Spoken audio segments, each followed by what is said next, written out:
June 3, 1992. Angela Lawrence stood in the driveway of House 1996, watching her mother stuff her belongings into garbage bags. 16 years old, being thrown out not because she'd done something unforgivable, not because she was a troublemaker, because her mother's new boyfriend didn't want a teenage girl around.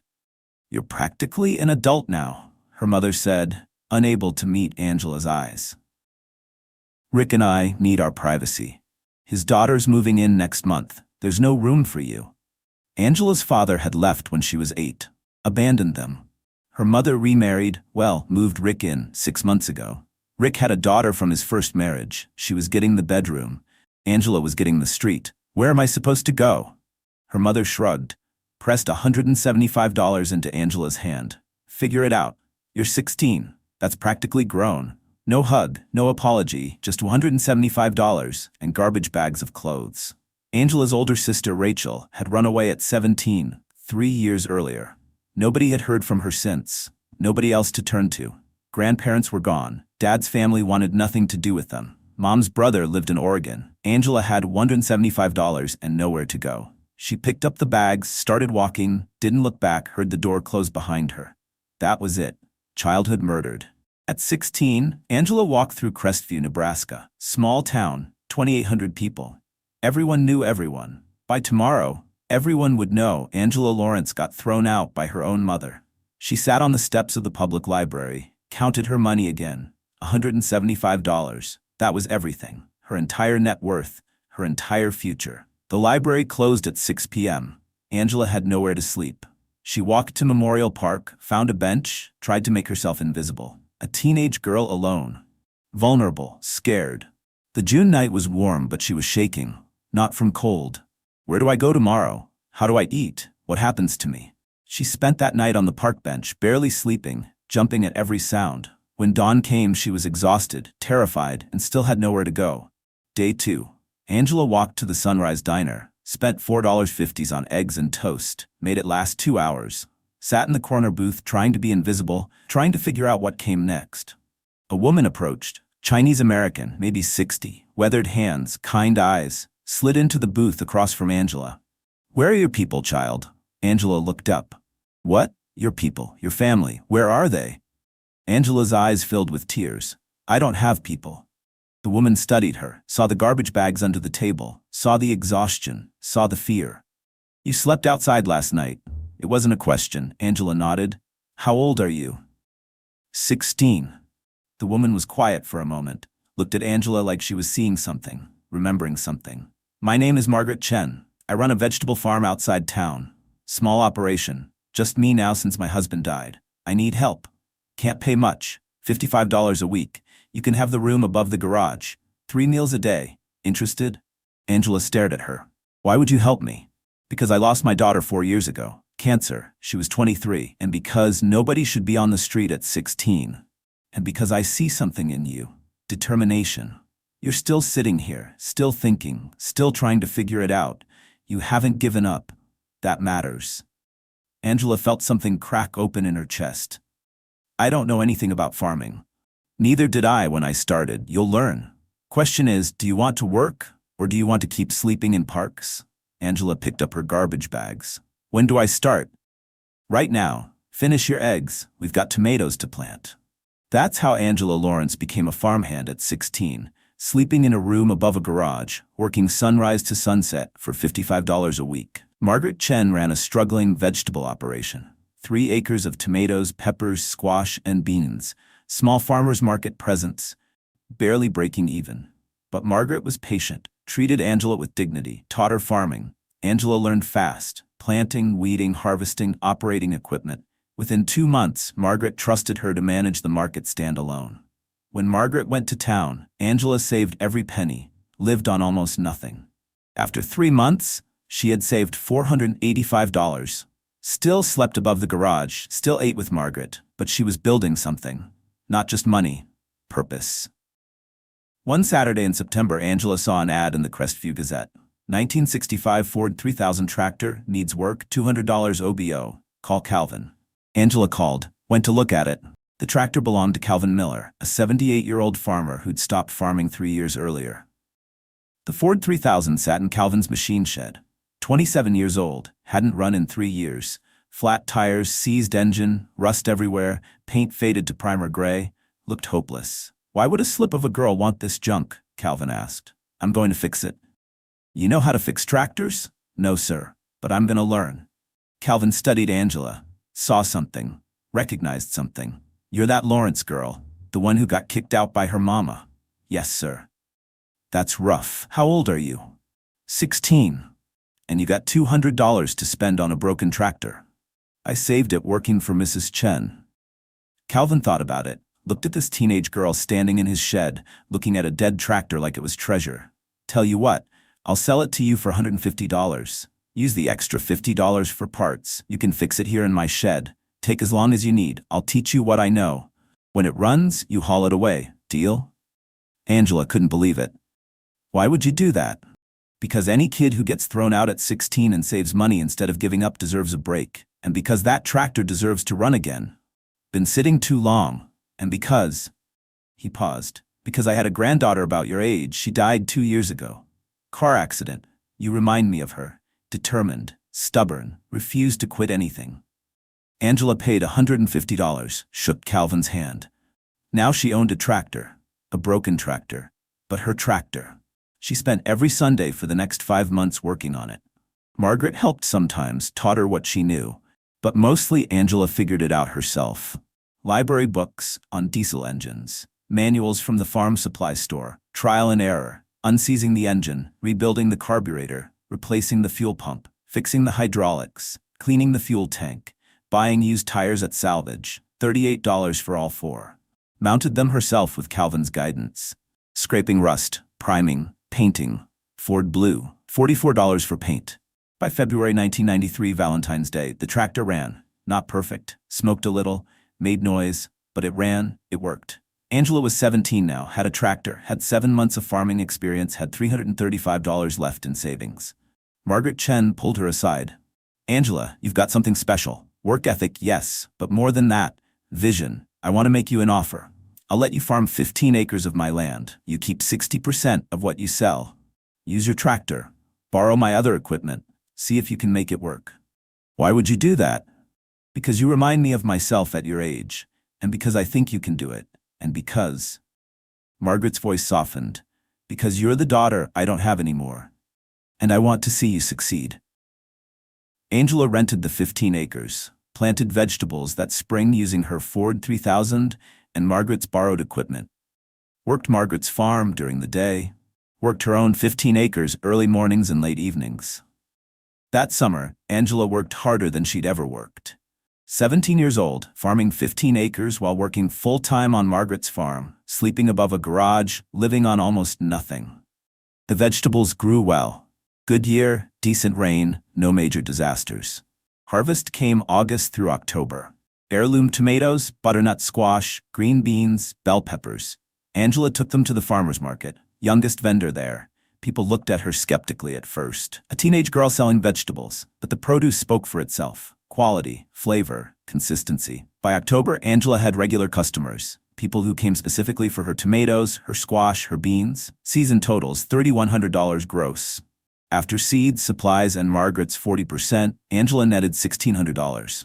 At 17, farming 15 acres with a $150 tractor, Angela had made $1,600 in one season. She paid Margaret. Bought herself a used mattress and dresser. Moved from the garage room into Margaret's guest bedroom when Margaret insisted. Saved the rest. Margaret was proud. "You did it. Most kids your age couldn't do what you just did." "I'm not done yet. I want to do it again, bigger." And that was just the beginning. June 3, 1992, wasn't the first time Angela had been abandoned. Her father left when she was 8, just didn't come home one day. No explanation, no goodbye. Her mother never talked about it. Just said, "Men leave, that's what they do." Her sister Rachel ran away at 17. Angela was 14 then. Found a note on Rachel's pillow. "I can't stay here anymore, I'm sorry." Nobody heard from her again. Angela used to wonder if Rachel was alive, if she was okay, if she ever thought about the little sister she left behind. Now Angela understood. Her mother had a pattern. She chose men over her daughters, every time. The walk through Crestview was torture. Pink t-shirt, denim shorts, white sneakers, 2 garbage bags. Everyone saw. Mrs. Patterson, who taught Sunday school, looked away. Mr. Chen from the hardware store stared, then shook his head. The teenage boys outside the convenience store laughed, pointed. One of them said something Angela couldn't hear. The others laughed harder. She kept walking, didn't cry, wouldn't give them that. The library was refuge until 6 p.m. Then the librarian, Miss Nat Thornton, found her in the bathroom. Angela, we're closing. You need to go home. I don't have a home. Miss Thornton's face changed. Pity.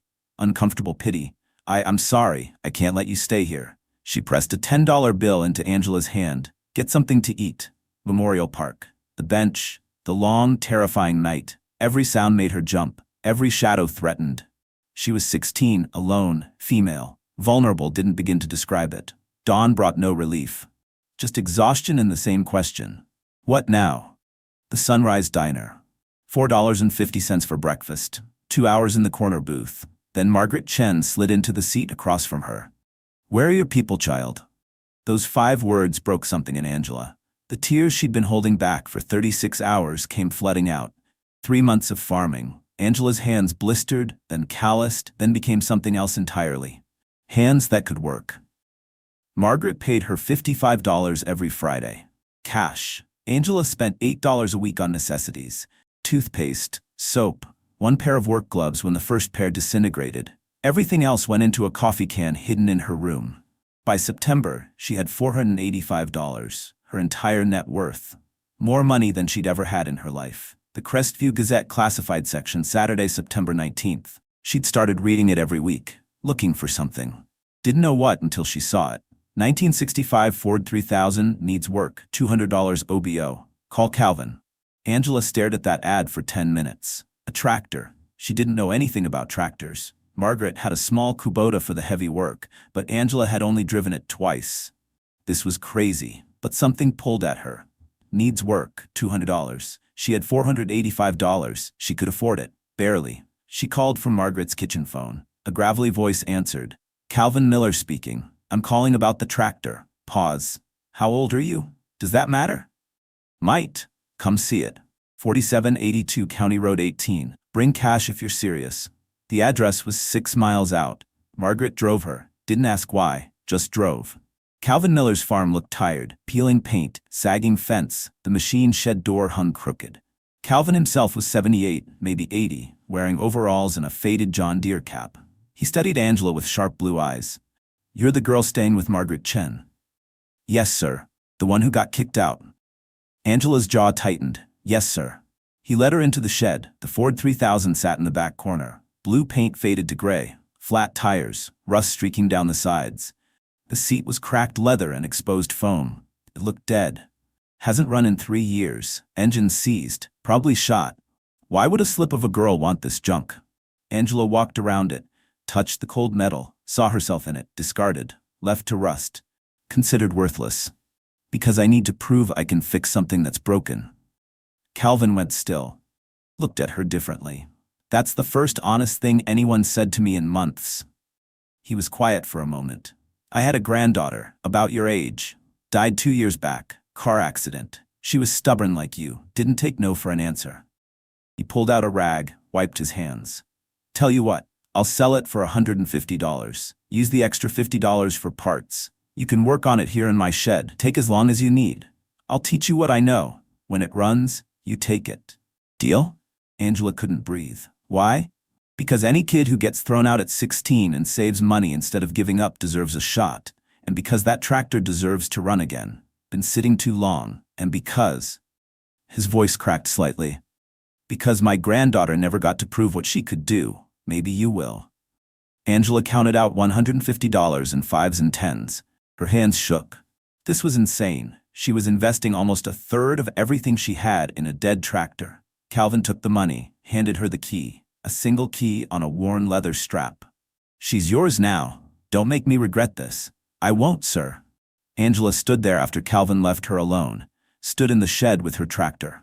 Her broken, rusted, impossible tractor. And for the first time since June 3rd, she smiled. Every Sunday after church, every Tuesday evening after farm work, Angela walked the 6 miles to Calvin's shed. Margaret offered rides, but Angela refused most of them. The walk was thinking time, planning time. Week 1, she just cleaned. Decades of grease, dirt, and grime. Her hands turned black, her clothes ruined.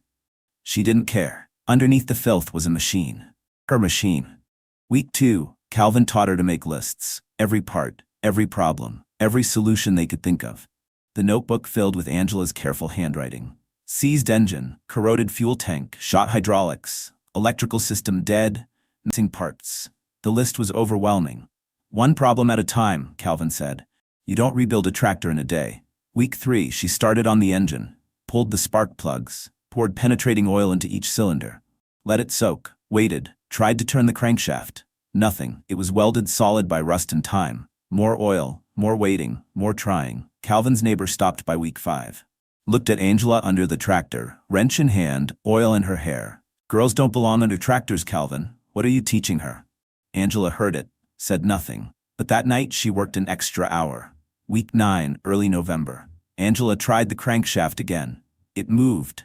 Just a fraction of an inch. Barely perceptible, but it moved. She shouted, actually shouted.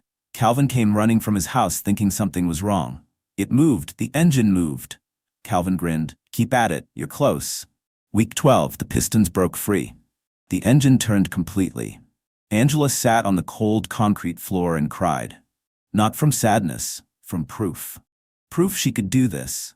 The library became her second home. She checked out every book on diesel engines, hydraulics, electrical systems, read them at night in her room, took notes, applied them in the shed. Calvin taught her patience, how to take things apart carefully, how to remember where everything went, how to test, adjust, test again. The fuel tank needed treatment. $18 for a sealing kit. The carburetor needed rebuilding. $22 for parts. New fuel lines, $9. Wiring harness, $15. Battery, $35. Hydraulic fluid, $28. Paint, $44. Used tires from the salvage yard, $38. Every penny counted. Every Friday, Angela added to her coffee can. Every Sunday and Tuesday, she converted cash into progress. February 14th, 1993. Valentine's Day. The tractor was ready. New paint, Ford Blue, new tires. Everything connected, filled, checked. Angela climbed on, turned the key. The engine cranked, coughed, died. Her heart sank. She tried again, more cranking, more coughing, black smoke. Then it caught, smoothed out, ran. The Ford 3000 was alive. Angela sat on that tractor shaking. 7 months ago, her mother threw her away, told her she was worthless, not worth keeping. Now Angela had taken something everyone else considered junk and made it run, made it valuable. Calvin stood in the doorway, wiped his eyes. You just did what most men twice your age couldn't do. You brought the dead back to life. Don't you ever forget that.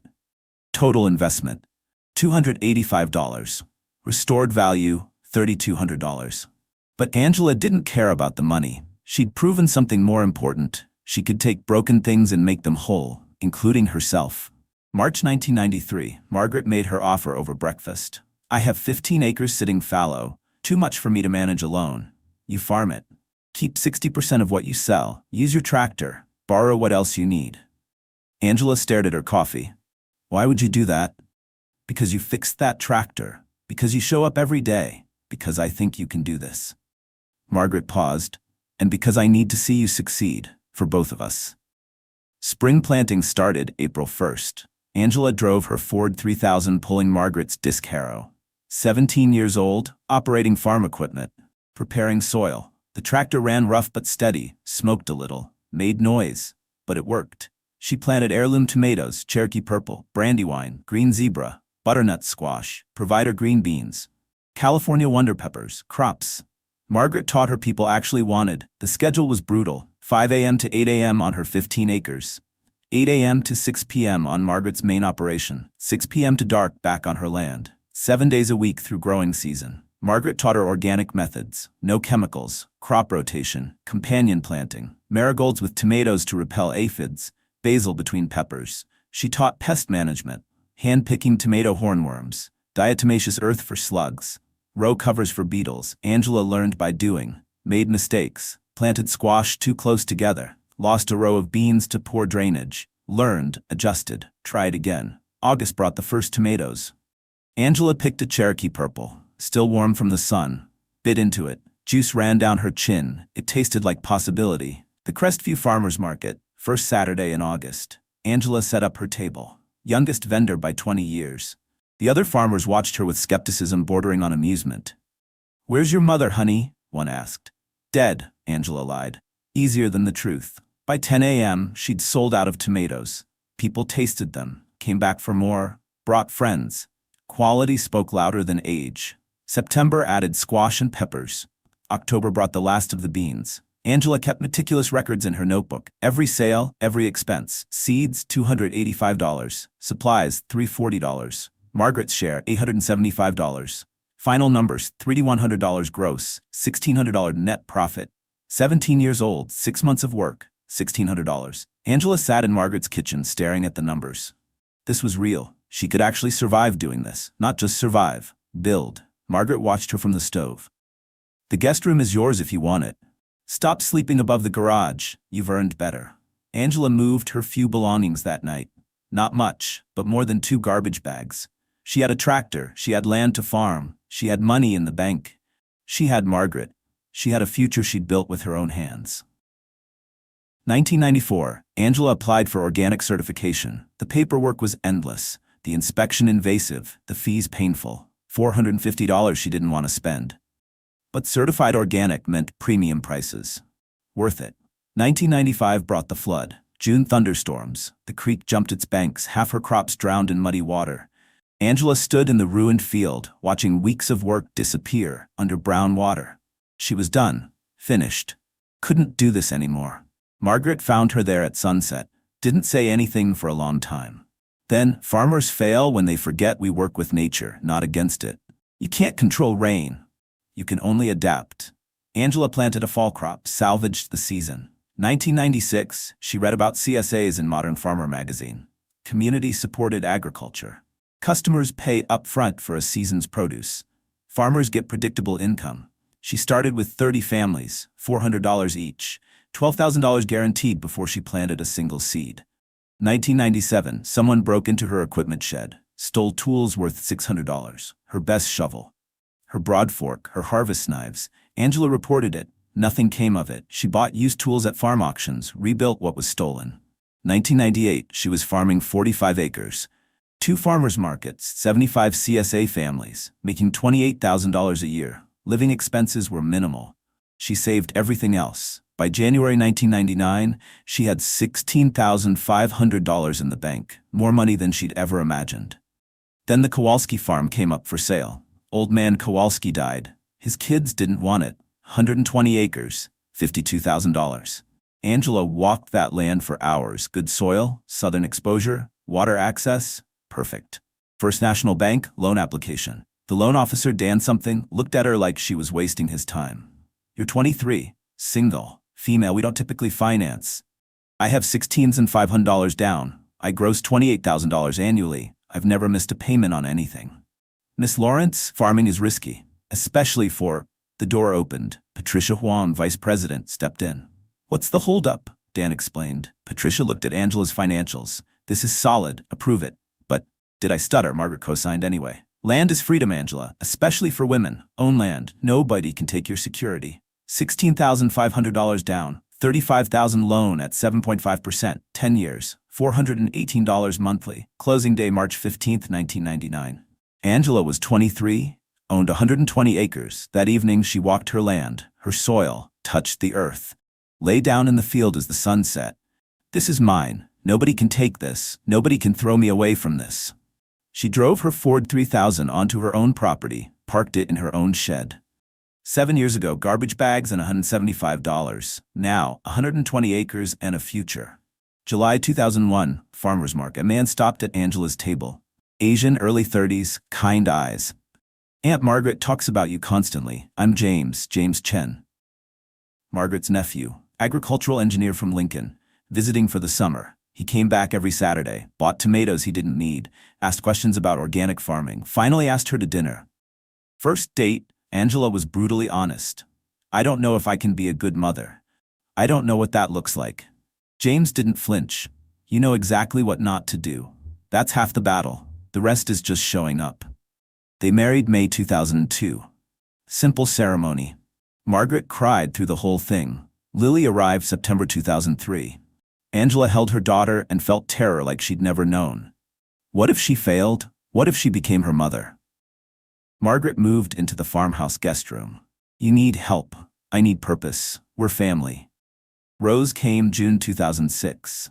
2 daughters. Angela made promises to them every single day, whispered it while they slept. I will never choose anyone over you. You will always have a home. But the fear didn't leave. Angela started therapy in 2004, worked through the abandonment, the shame, the belief she was unlovable, learned about secure attachment, learned that awareness prevented repetition. 2005, she wrote her mother a letter, sent it to the old address. Simple message, I have daughters now. I want them to know their grandmother. No response. 2007, Margaret got a phone call. Angela's mother had died. Heart attack. Funeral was yesterday. Angela wasn't notified. Wasn't mentioned in the obituary. Erased even in death. It hurt. Still hurt. Probably always would. But it didn't control her anymore. Angela's greatest achievement wasn't the farm. Wasn't the money. It was Lily and Rose coming home from school every day, certain their mother would be there. Certain they were wanted. Certain they were loved. Breaking cycles took work, therapy, intention, daily choice. But Angela did it. Became the mother she'd needed. The mother her daughters deserved. That was everything. September 2008, the financial system collapsed. Wall Street imploded. Credit froze overnight. Food prices spiked, then crashed. Commodity farmers couldn't get financing, couldn't sell crops, couldn't survive. By spring 2009, 35% of farms in the region had gone under. Foreclosure signs everywhere. Families losing generational land. Equipment auctions every weekend. Angela lay awake at night doing math that didn't work. What if the bank called her loan? What if CSA families couldn't afford subscriptions? What if she lost everything? What if she couldn't provide for Lily and Rose? But her CSA families stayed. All 120 of them. People still needed to eat. Local food mattered more during crisis, not less. While commodity prices collapsed, Angela's direct sales held steady. Margaret was dying. Pancreatic cancer. Diagnosed January 2009. She had weeks, maybe months. One afternoon in February, Margaret called Angela to her bedside. You'll survive this, you know why? You built relationships, not just a business. You know your customers' names, their kids' names. They trust you. That's worth more than any commodity price. Margaret died March 12, 2009. Angela delivered the eulogy, could barely speak through tears. That same month, Angela's bank account hit $247, dangerously close to bankruptcy. James took a second job at the farm co-op. They cut everything. No eating out, no new clothes. Survival mode. Then the turning point. People losing faith in industrial food systems turned to local farmers. Angela's waiting list grew. New CSA families, more farmers market customers. Other farms were selling out.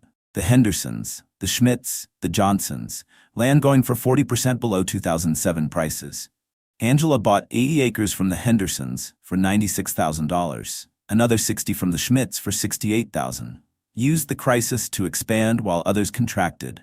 She made a vow. Build resilience, not just revenue. Community over commodity. Relationships over returns. Margaret's wisdom saved her. Direct relationships. Local loyalty. Community trust. By 2010, Angela owned 260 acres. Net worth $1.2 million. Survived when 35% didn't. Not through luck. Through foundation Margaret built. Through relationships Angela cultivated, through remembering what mattered. 2012, a young woman showed up at the farm. Sarah, 19, homeless, desperate. Angela saw herself, gave her a job, taught her farming. Sarah now owns 40 acres in Iowa. Then Destiny. Then Priya. Then more. Over the years, 150-plus young women. Some stayed weeks, some stayed years. All learned that broken doesn't mean finished. 2015, Modern Farmer featured Angela, From Thrown Away to Throwing Down Roots. The article went viral. Thousands of emails from young women asking how to start farming. 2018, TEDx Lincoln invited her to speak. The tractor that saved my life. Angela stood on stage, told her story. The $175, the garbage bags, the Ford 3000, the restoration, the farm. 1.8 million views. Comments from people worldwide saying she'd inspired them. 2019, Nebraska Agricultural Bureau gave her their Innovation Award. She brought the Ford 3000 to the ceremony, parked it outside, let people touch it. See where it all started. 2020, Midwest AgriCorp offered $6 million for her farm. $6 million. Angela turned them down without hesitation. This farm isn't for sale, it's for teaching. 2022, she established the Lawrence Women in Agriculture Fund. Microgrants. $500 to $2,000 for young women starting farms. No credit check, just application and determination. Funded 87 women in 2 years. Her office holds 2 photos. Left, June 3, 1992. 16-year-old Angela in pink t-shirt, holding garbage bags, face showing devastation. Right, February 14, 1993. 17-year-old Angela on the running Ford 3000, face showing hope. Between those photos, 8 months. A lifetime. Calvin died 2011. Angela delivered his eulogy. He taught me that fixing broken things begins with believing they're worth fixing. He believed in a throwaway girl and a dead tractor. Changed everything. The Ford 3000 still runs. Lily learned to drive on it. Rose learned. Now Lily's daughters are learning. 4 generations connected to a $150 tractor. Margaret's photo sits on Angela's desk. Inscription: she became the mother I needed, the grandmother my daughters deserved. Angela built beyond herself, beyond money, beyond land. She built legacy. Proof that rejection isn't ending. Sometimes it's beginning. 2024, Angela is 48. Lily, 21. Runs the CSA operations. 180 families now. Rose, 18, attends Creighton Law School. Agricultural law. Wants to help farmers fight corporate consolidation. 4 grandchildren. Lily has twins, Emma and Sophie, age 3. Rose has none yet. Too busy with law school. Angela laughs at that correction. James reminds her, Lily's husband counts, but Angela knows what she meant. The farm, 380 owned acres, 200 rented, net worth $4.2 million. Numbers that should feel impossible for the girl with 2 garbage bags. But Angela doesn't think about the money much. The real wealth is Lily calling every morning, Rose texting photos from law school, the grandchildren spending weekends on the farm, learning to plant seeds, feed chickens, drive the Ford 3000 at 2 miles per hour, while Angela walks alongside. A journalist from the New York Times comes in March, doing a feature on generational farming. Asks the inevitable question, what's your greatest achievement? Angela doesn't hesitate, breaking the cycle. My daughters never wondered if they were wanted. My grandchildren will grow up knowing unconditional love. That's worth more than any dollar amount. May 2024, Angela makes a decision. She contacts Calvin Miller's family. His grandson David now farms the old Miller place. She invites him to the farm. The Ford 3000 sits in the machine shed. 59 years old. Still runs. Angela starts it monthly, maintains it religiously. It's family. David arrives, studies the tractor. This is the one Grandpa sold you. For $150, he taught me to fix it. Saved my life. He talked about you before he died, said you were special, said he knew you'd make something of yourself. Angela's eyes fill. He saw me when I was invisible. This tractor is his legacy as much as mine. I want your family to have it back. David shakes his head. No. Grandpa wanted you to have it. Keep it. Teach your grandkids on it like he taught you. That's the legacy. They compromise. The tractor stays with Angela, but David's kids come learn on it too. Shared legacy. That night, Angela sits in her office, looks at the 2 photos, the before and after. The girl who was thrown away and the woman who rebuilt herself. If she could talk to that 16-year-old standing in the driveway, what would she say? The next 6 years will be brutal. You'll question everything. You'll want to quit 1,000 times, but you'll buy a tractor for $150. You'll fix it. And that tractor will teach you that being broken doesn't mean being without value. Hold on, it gets so much better. The final lesson, the one Angela teaches the young women who come to her farm. Being thrown away doesn't define your worth. It defines the failure of those who couldn't see it. What you build from the rubble, what you resurrect from the rust, that defines you. Broken things can be fixed. Discarded people can thrive. And sometimes the $150 you spend on a rusted tractor is really an investment in believing you deserve to take up space in this world. The Ford 3000 sits in the shed, 59 years old, still running, still teaching. Proof that rejection is not the end. Sometimes it's the engine that drives everything beautiful that comes after. If this story touched you, if it reminded you that your worst moment doesn't define your future, Share it. Someone in your life needs to hear that broken things can be fixed. That being discarded doesn't mean being worthless. That $150 investment in yourself can change everything. Subscribe for more stories of people who refuse to stay broken. Like if Angela's journey inspired you, share it with someone who needs to know their beginning isn't their ending. Because sometimes the best stories start with garbage bags and end with legacy.